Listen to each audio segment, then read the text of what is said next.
elementary school, but in art class she broke 50 pencils in a row, yet she wasn't drawing at all. The teacher felt confused and came over to check, only to find the paper covered in messy numbers. The teacher reminded her that this wasn't math class, but the girl didn't respond at all. Instead, she wrote even more frantically. Helplessly, the teacher had to snatch away the paper and announce class was over. Her writing was interrupted, but when the girl came back to her senses, she didn't get mad. She just quietly walked outside the classroom, staring blankly at the sun. Even when the teacher called her, she didn't respond. It seemed like something else was on her mind, until the day of the school's anniversary, when the art projects were sealed underground as gifts for new students. 50 years later, Amy's face in the crowd grew more and more serious. When the teacher turned around again to check, Amy was already gone. A balloon slipped from the sky, meaning Amy's disappearance wasn't that simple. Sure enough, she went missing. The school organized people to search for her, but from day to night they found nothing. Then the teacher heard a noise in the basement, opened the door to see Amy sitting on the floor with blood all over her hands. The teacher froze in shock, watching Amy's fingers still moving non-stop. She instinctively looked toward the door, only to realize Amy was trying to finish the numbers she'd been forced to stop writing, and she kept repeating the word "stop it." The teacher felt a chill run down her spine, but didn't take it too seriously. Time jumped ahead 50 years. The school opened the time capsule as promised, and handed out the drawings as gifts to the new students. Some got rockets, some got flying saucers. Everyone looked happy, except for one boy who seemed disappointed, because he only got a torn paper full of numbers. While he was wondering about it, a man in black appeared in the distance staring straight at him. Carl was lost in thought. Just then his classmate ran over. When the classmate saw Carl got a piece of scrap paper, he laughed and called him unlucky. Carl didn't care, but when he turned back, the man in black had vanished into thin air. Carl felt the numbers weren't that simple, so he took the paper home and told his dad it might be a math riddle. At first Jack didn't care. He even used the paper as a coaster, but when he noticed a familiar set of numbers, the engineer in him decided to copy them and study. After several rounds of breaking them down, Jack got a sequence that looked like a date, 9/11/01/2996. He quickly went online to check, and found that day was the 9/11 terror attack in 2001, and the number 2996 matched the death toll exactly. Jack felt something was off. Those numbers were written in 1959, and he was there when the capsule was opened. Could someone back then really predict the future? To prove it was just coincidence, Jack copied all the numbers down, split them up with a pen, and searched them online. Without exception, every date matched a world-famous disaster, and every death toll matched exactly. But after each time and death count, there were still some extra numbers. Jack couldn't figure out what they meant. Still, the evidence showed these numbers could really predict disasters. So the next morning, Jack went to the research base, hoping to get help from his fellow astronomer. But the colleague didn't believe a word, and mocked Jack for being a scientist playing with superstition. Jack then pulled out his evidence, saying there were still 3 disasters left. The next one was tomorrow, with 81 people marked to die. He thought this would make his colleague take it seriously, but the man brought up Jack's late wife, claiming Jack was just overworked as a single father, and suffering delusions. Hearing that, Jack stopped explaining, and walked out of the office. But he didn't give up. That night he sat in front of the TV, watching the news non-stop, trying to verify if the disaster would happen. But by the next afternoon, there was still no report of casualties, and since he hadn't slept, he forgot to pick up his son from school. Seeing rain clouds gathering outside, Jack rushed out to drive to school, only to hit a massive traffic jam. He opened the GPS to find another route, but there was no way around it, so he called his son to wait a bit longer. Mid-call, Jack noticed something. The coordinates on the GPS looked familiar. He quickly pulled out the paper to compare. The numbers after the date were coordinates, and they matched his current location. Could the traffic be caused by an accident ahead? Jack decided to check it out, but at the front it looked like just a car crash. He asked the officer what was going on, but before he could finish, the officer's face changed drastically, and he suddenly turned to run. Jack turned around to see what happened.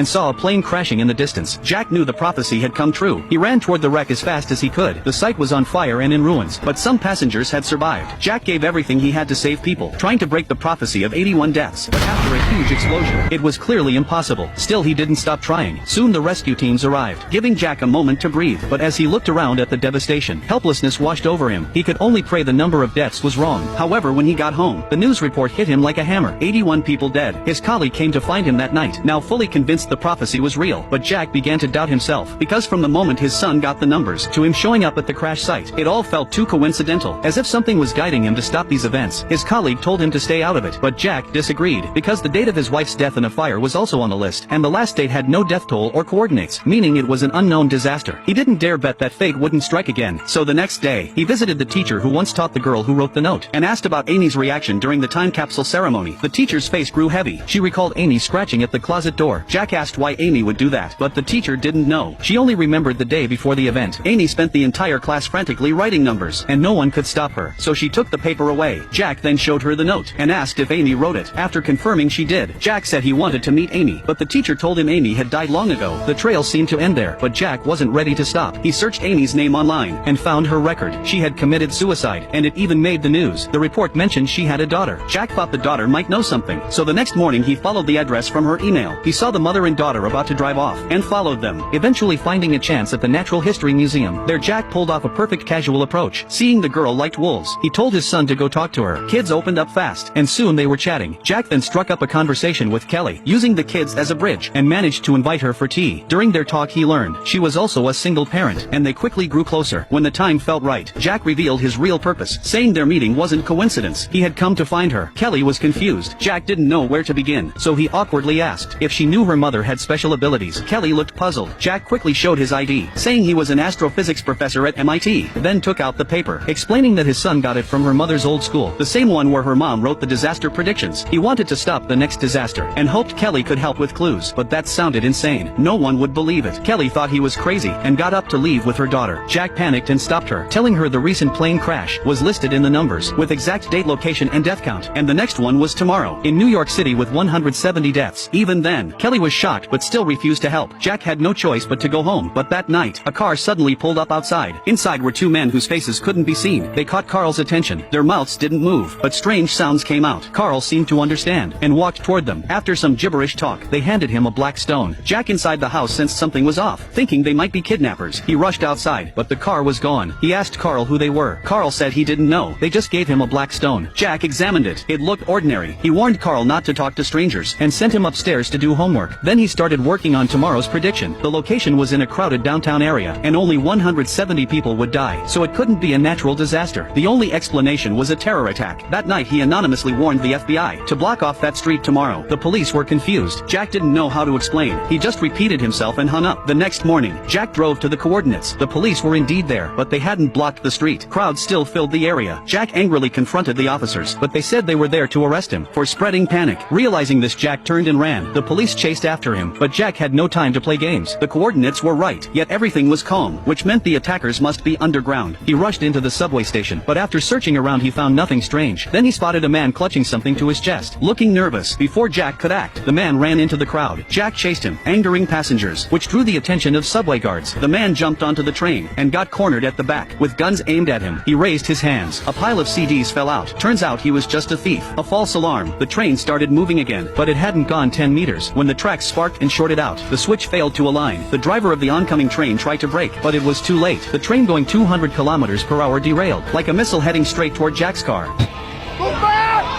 Move back!